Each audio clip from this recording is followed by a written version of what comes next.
The Omega candle is a 100k green candle on the daily, and this is what happened after a God candle, which is 10k. I think we both agree that 1 million is an inevitability for Bitcoin, just simply because we're printing and have printed so much money, debt is through the roof, so we're gonna hit some point at which either they lower the rates or the money dies. But I mean, both are going to mean Bitcoin's going to go up. Hey friends, that was Samson Mao.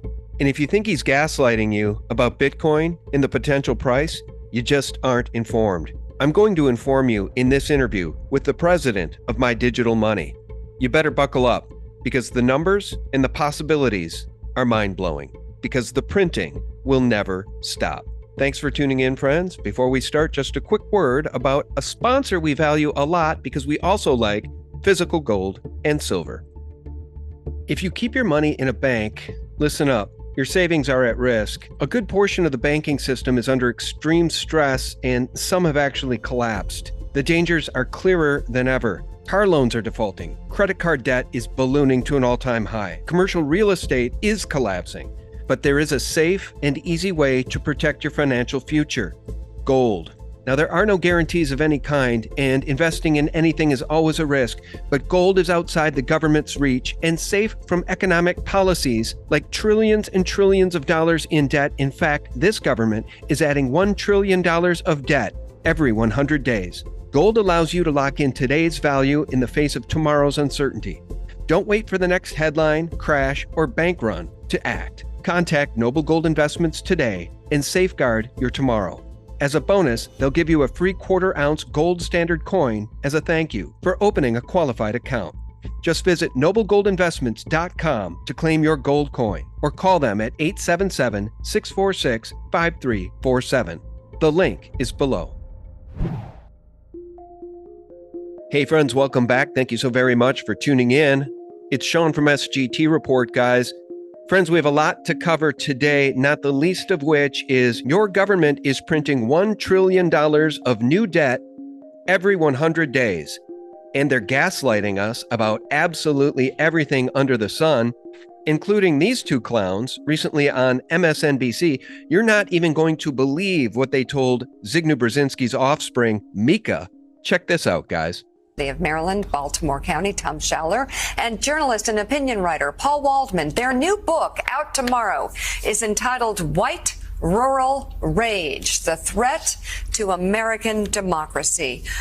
White Rural Rage. Listen to this, you Christian nationalists. That's the new ad hominem attack. You're not just nationalists, you're Christian nationalists. And Tom, we'll start with you. Why are white rural voters a threat to democracy at this point? You would think, as we pointed out, looking at Joe Biden's background and Donald Trump's, that the opposite would be true.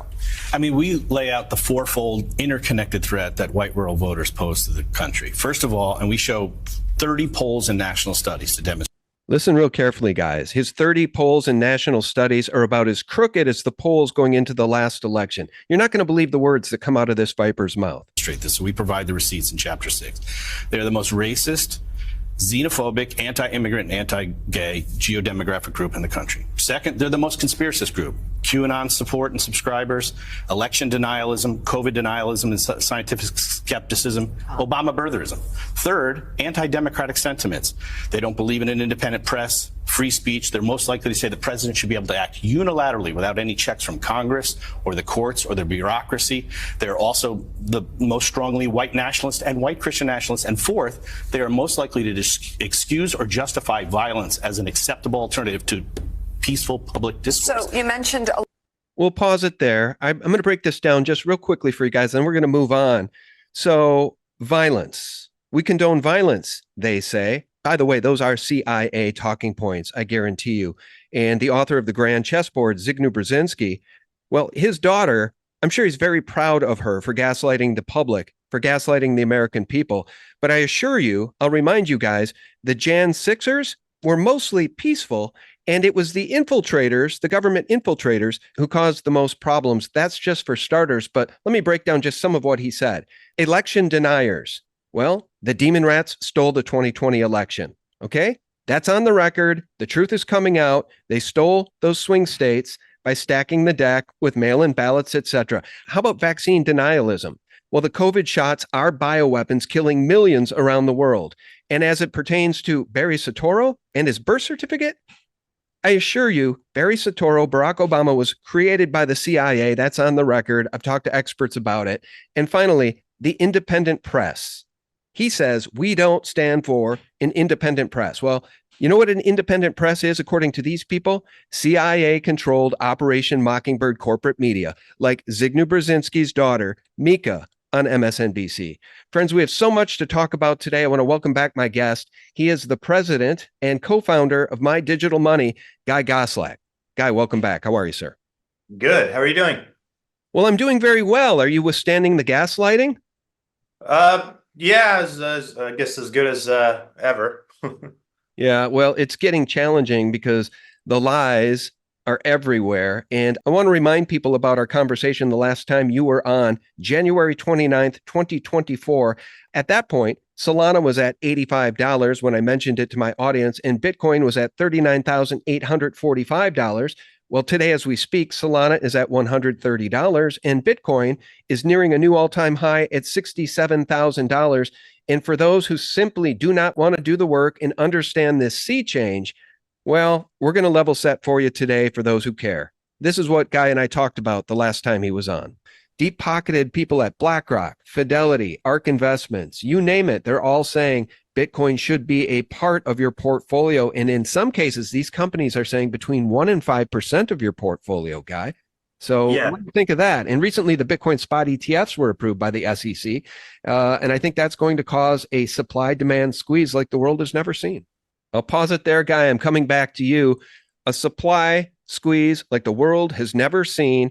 We're only 34, 35 days out since the approval of those Bitcoin ETFs, and the world is changing, guys. I have the data for you. You're not going to even believe what's coming. Guy, what are you seeing at My Digital Money? Yeah, seeing craziness. I'm personally happy because my portfolio is doing well, and I think 98% of wallet holders should be happy as well. Because Into the Block, a blockchain analysis firm, just announced that over 98% of wallets are in the green, which is not hard to believe because we're pretty much close to the all-time high. There's a supply shock, a crazy supply shock, and it's mostly fueled by the Bitcoin spot ETFs that were released January 11th. The performance of those ETFs broke records by far, right? And even now, the trading volumes of these ETFs, most of these ETFs fall in the top 20. And you're competing against ETFs that have been around for 25 years. And you have, BlackRock, the volumes basically the top four, right? The amount of inflows on average that go in every day is about 2,800 Bitcoins, but only 900 are produced every day. And that's just pre-halving, right? There's an event called the halving, which we can talk about coming up in April, which will cut that in half. So only 450 Bitcoins will be produced every day. Right now, again, like I was just saying, 2,800 Bitcoins are coming into these ETFs every day. So yes, we're definitely experiencing a supply shock. You said it correctly. Well, and it's stunning because recite that figure. How many are coming into the ETFs every day? 2,400 Bitcoin? 2,800 on average. 2,800. Okay. And Hong Kong is about to approve a Bitcoin ETF, which opens up Bitcoin to 1 billion Chinese plus those living in Hong Kong.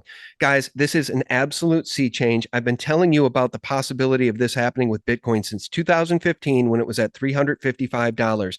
If you choose not to do the work and understand this asset class, well, I'm sorry, I can't help you. And I want to play this soundbite from Michael Saylor, the CEO of MicroStrategy, who graduated in the top 1% of his class at MIT. I've never heard anybody smarter talk about this asset class. And he got this smart because he put in 2,000 hours of study before he bought Bitcoin. He bought 17,000 Bitcoin for his own personal stack once he did the work on Bitcoin. And then he put his company's balance sheet, MicroStrategy, into Bitcoin. And he's been richly rewarded for doing so. So here's what Michael Saylor has to say about those who haven't done the work and do not understand Bitcoin. So in fact, I like the fact that people don't understand it, don't agree with it, are afraid of it, because I couldn't afford to buy it if they all agreed with me. So he continues to stack Bitcoin, guys. And when he goes on shows on CNBC and he's asked, at what point do you see yourself trimming your position and selling and taking some profits? He says, I will never sell my Bitcoin. I will continue to buy the top forever. By the way, Bitcoin is not a cryptocurrency like Solana.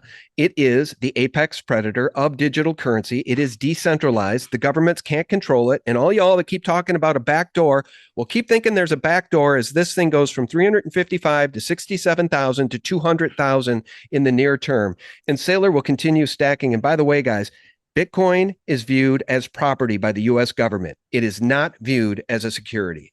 Do you want to talk about the nature of Bitcoin and how it fits into your portfolio, Guy? Because even BlackRock and Fidelity and Vanguard is even on board now. They just fired their CEO who refused to approve a Bitcoin ETF. They lost so many customers.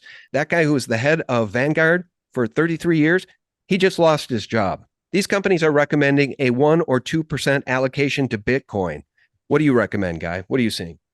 Yeah, and by the way, Wells Fargo, Morgan Stanley, Merrill Lynch also just started providing it in their wealth management department. So, more and more, like you were saying, these other ETFs are coming out. Well, these big banks are now starting to offer it to their clients. So that's going to compound the effect even more.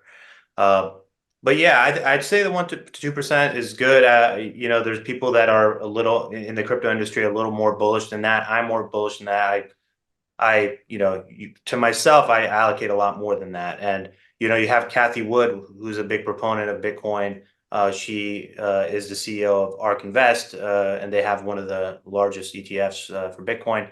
So she recommends much higher than that, sometimes 20%, but if you're backward looking 8 years, the optimal amount, according to our analysts, is about 4%. I'm not recommending 4%. It really depends on your appetite for risk and what your goals are. But the analysts did the work and they said, okay, if you even take 4% of the total assets that are now available to invest in Bitcoin, the price of Bitcoin will go to $550,000. So there's like real hard numbers that take you to a really high price. And in terms of My Digital Money, our customers, usually we see about 50% of our buys in Bitcoin. But lately in the last couple months, it's gone up to more like 75%. So people are really accumulating Bitcoin. And, even if you look at, some blockchain analysis firm reports, it shows that the number of people holding Bitcoin for more than a year has drastically gone up. So people are holding, right? Because they understand this is a store of value, and it's, because the supply is reducing even more and demand is only increasing. I mean, it's really skyrocketing. And this is, to me, the place in the portfolio is for outpacing inflation, right? You look at inflation, even though they say it's whatever it is, 3%, to me, it's much higher because when I go to the grocery store, I see 20% increase in the last 2 years. And most of the things that I'm buying, I see really large increase. So, in order for me to outpace inflation, be able to retire, right, then I think that's where Bitcoin, that's the role that it plays. For me, precious metals kind of helps preserve my wealth, but Bitcoin really helps me feel good about my retirement. There was a study by CNBC that says you need about $2 million or $2.5 million to retire. $1 million lasts you about 10 years. And that's just not even factoring in, the de-dollarization and other effects and, higher than 3% inflation. So, the average American saves about $192,000 for retirement. So this is a big problem. And that's what, Bitcoin helps solve, in my view. Yeah. And here's the problem too. As Saylor has said, Bitcoin has no top because fiat debasement has no bottom. They're going to keep printing. It's all they can do. There's no turning off the printing presses, friends. And yes, I have physical gold. I have physical silver. But thank God I took a position in Bitcoin and I've continued to dollar cost average for years because we know what the end game is, guys. And you have to hedge your bets at least a little bit. Let me show you what's happening here globally. It's quite stunning. This is last night, Sunday night. This was posted 17 hours ago. This is the buying taking place of Bitcoin all over the world. Look at the buying coming into the United States.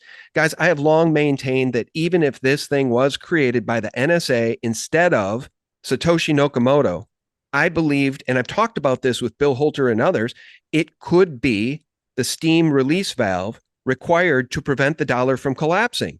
All of the dollars going into Bitcoin, all of the fiat around the world going into Bitcoin.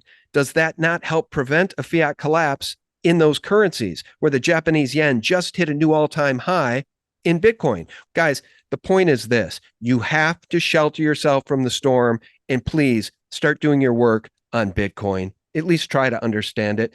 Guy, what is the process for setting up an account at MDM? Is it easy? Is it fast? Because I know Coinbase can be arduously slow. Yeah, it's pretty fast. It takes about, on average, 5 minutes to sign up. And we have customer service. That's something Coinbase doesn't have, or good luck trying to get them on the phone. So we can help you if you have any problems signing up, or even if you have any questions about crypto or Bitcoin or what other investors are doing, and how to trade. I mean, we will pick up the phone and help you out. So it's pretty easy. The platform itself is also very easy to use. That's why we started it, just to help, common people that may not be very savvy to invest. So yeah, it's 5 minutes. Okay. And here's the other thing I want to talk about. You mentioned the current demand. This is just current demand because of the ETFs. Okay, guys, we're not talking about this great awakening happening. The public's not even involved right now. If you look at Google searches, the public is not even searching for Bitcoin yet like they did at the previous all-time high. The other thing is that the current demand being 2,800 Bitcoin a day just in the ETFs demand, the current supply by the miners daily on a global basis is 900 Bitcoin. But the halving happens in mid-April. What is the halving? It is the 4-year cycle that Satoshi built into the protocol that will have the reward to the miners and create more demand for Bitcoin. Now, let me show you a chart. Actually, Guy sent me this. This is the 4-year cycles of Bitcoin to date. Okay. On the left is the inception of Bitcoin. And on the far right is where we sit right now in 2024, as we're about to hit that next Bitcoin halving in mid-April, where the total global supply falls from 900 to 450. Guys, what do you think that's going to do to price? Guy, what are some of the price projections from experts that you've heard? And then I'll share a couple I've heard. Yeah, I mean, I've heard they're all over the place, but Kathy Wood is the most optimistic. So I'm cautiously optimistic about her predictions, but she mentioned 1.5 million, right? In the long run. But I think yeah, in the next 2 years, 250,000. A lot of analysts say. But all I know is that I believe strongly that we're going to be at a new all-time high this year, just because of the technical analysis, the Fibonacci and whatnot has us going above 200. And if you look at this halving chart that you're showing, 2012 after the halving, the price went up from $13 before the halving to 1,152. In the second halving, it went from 664 to 17,760, the year after the halving. And in the third halving in 2020, it went from 9,734 to the close to the all-time high, 67,000 in the year following the halving, right? So if you do something similar for this halving, we'll be, way above 100,000.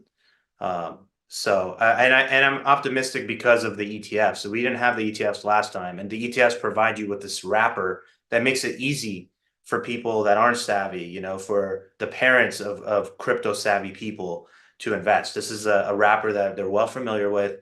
And even if just a tiny bit of them, just want to invest just because of FOMO, the price is going to shoot up. So that's why I'm pretty optimistic. Usually I would say that these halving charts don't necessarily predict the future. It's something to look at, but be cautious. But this time around, I'm actually, optimistic that we'll actually pass this chart. Yep. And let me say one other thing. I have never in my life invested in any of these military contractors. Never have I ever profited from the weapons of war. I've never made an investment in Lockheed or Boeing or any of these others that are profiting from the misery and war all over the planet. But I have invested in a weapon of war against the fiat printing presses, and that's Bitcoin, guys. That is the way I look at it. And let me do another screen share. If you haven't listened to Michael Saylor, let me just play a bit of this clip so you can understand how profoundly knowledgeable this man is.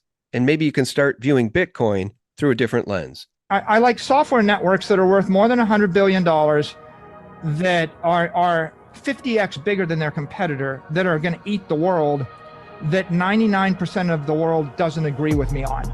Okay, we're going to pause it there. Michael Saylor has said, and by the way, commercial real estate is in the process of collapsing. Just look at the charts. It's really scary, actually.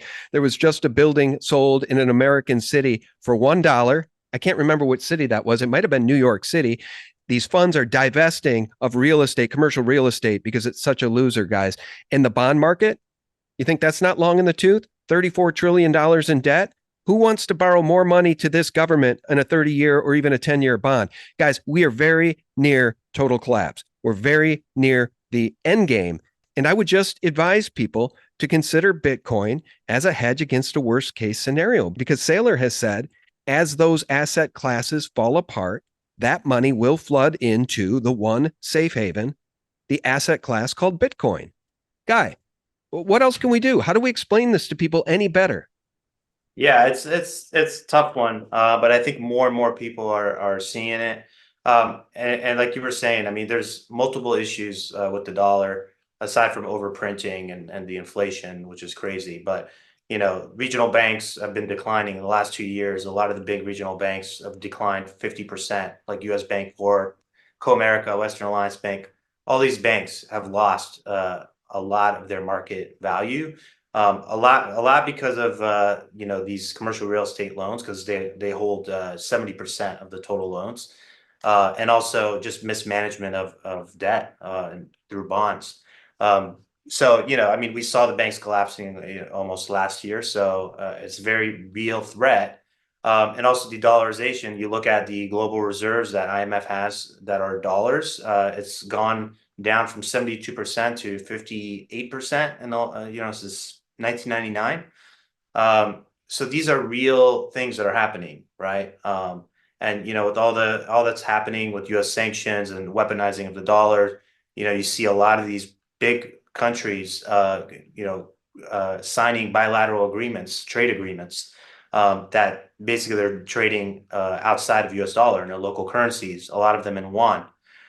India is trading a lot in its own in rupees, right? And so more and more of this stuff is happening. Oil is being sold in non-US dollar currencies as well. So these are all things that you got to protect yourself against. And we're not saying, Bitcoin is the only thing you should have. We're not saying don't hold any dollars, don't use the banks at all. We're just saying that, you should have some of it in your portfolio to protect yourself against all these real things that are happening. Yep, that's right. Because what I want people to really understand, if you're still listening, God bless you. Guys, I know I have a very myopic audience as it pertains to this asset class, but you have to remember there are 63 million millionaires on planet Earth, roughly, give or take. There will only ever be 21 million Bitcoin. That means there's not enough Bitcoin for every millionaire in the world to have one full Bitcoin. Those are called whole coiners. But here's the other thing. In the future, experts believe that people will be fighting over Satoshis. You will measure your wealth in Satoshis. What is a Satoshi? It is one Bitcoin divided by 100 million. It's an infinitely divisible asset class, which can be used as a store of value around the world. And where do we see people getting really hungry for Bitcoin? We see that in the countries that are hyperinflating. Guys, you got to understand this asset class. And people a lot of times, Guy, will say to me, well, what if the internet goes down? What if they take the internet down globally? Then what? You'll be back in the dark ages and your Bitcoin won't do you any good. Guys, you're already living on a digital currency called the dollar. Do you think your debit card will work? Your credit card? Do you think your online banking will work if the grid goes down and the internet goes down globally? Come on. That's not even an intellectually honest argument. Guy, please take it from there.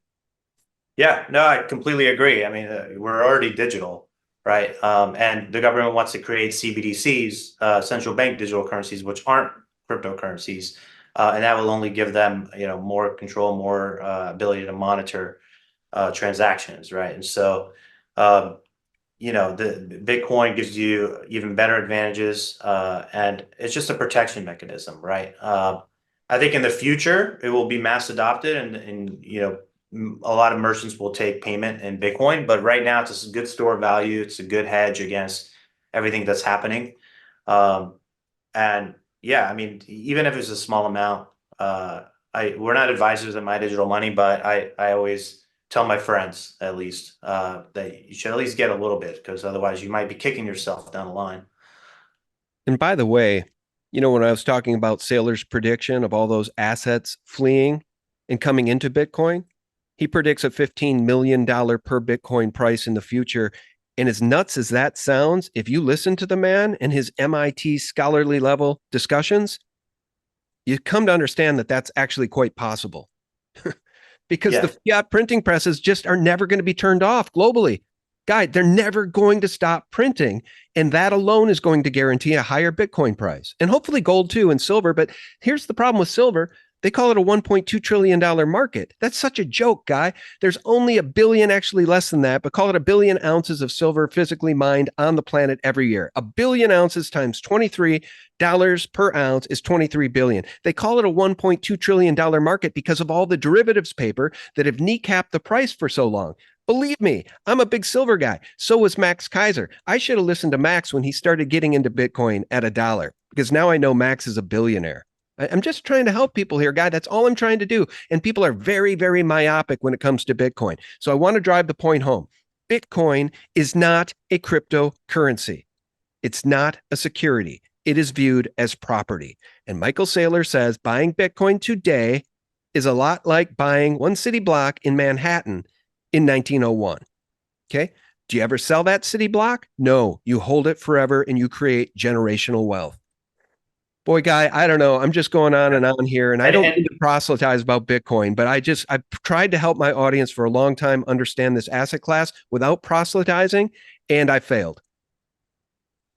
Yeah, I mean, it's happening though. It's people, and more people are coming around. My parents invest in it now, which I never thought would happen. And I think an IRA is a no-brainer. If you have IRA dollars, you're not spending them anytime soon. Depends how far away you are from retirement. You can always transfer it into a company like My Digital Money, and you get the tax advantages on top of these crazy gains. You put those tax advantages with the crazy gains you're talking about, and the compound growth is crazy. And I did that with an old 401k that I had sitting around. I forgot about it, and boy, when I logged in yesterday and I looked at it, I felt better about my retirement. Right? I was like, okay, what about 20 years from now, right? What is that going to look like? Hey, I might have the good amount to retire with, which I don't think that my income would get me to that same place, right? So it depends on your personal situation, but yeah, I agree with you. You make a good point too. For anybody listening, and again, this isn't investment advice.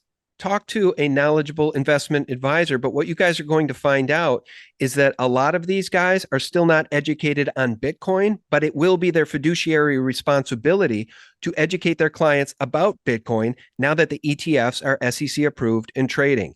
And the deep pockets are suggesting at least a 1% to 2% allocation. This is going to become standard. So you guys aren't late.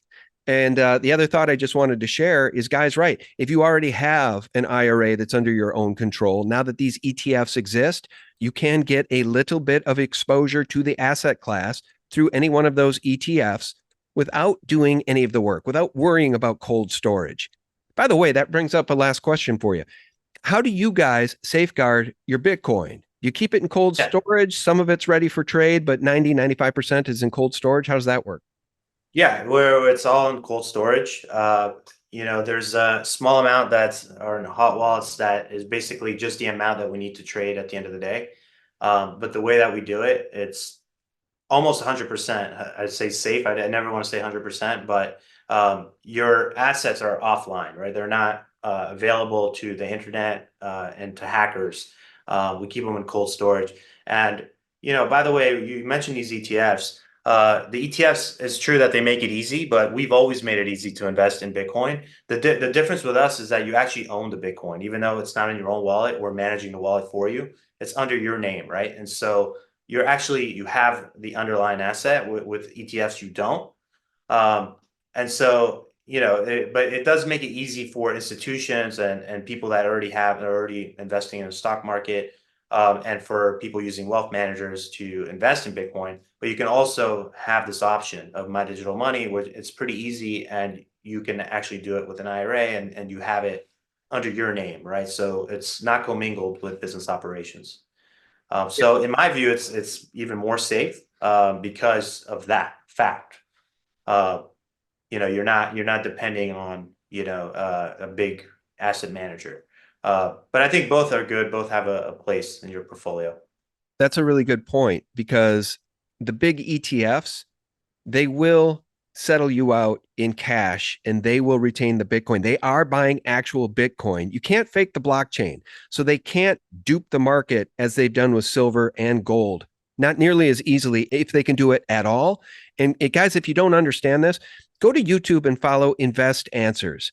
The guy's brilliant, and he does the data every single day. He does the inflow data, the demand data, the settlement data, and then he predicts the next day's price, and he's always pretty much spot on, because the demand is real, and these ETFs are really truly buying Bitcoin, and they can't fake it. They can't create paper Bitcoin. So here's the last thing I want to say. We are approaching the next big cycle, the big bull market, because the halving happens in April.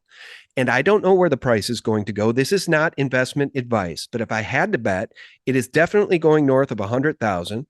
And because of the printing around the world, it could easily go to 200,000 or higher. But here's the caveat. These cycles pretty much work like clockwork. And I would advise everybody to consider taking some profits towards the top of this next cycle, which is probably between 6 and 18 months from the beginning of this next halving. But everybody's saying that this time is different because the ETFs.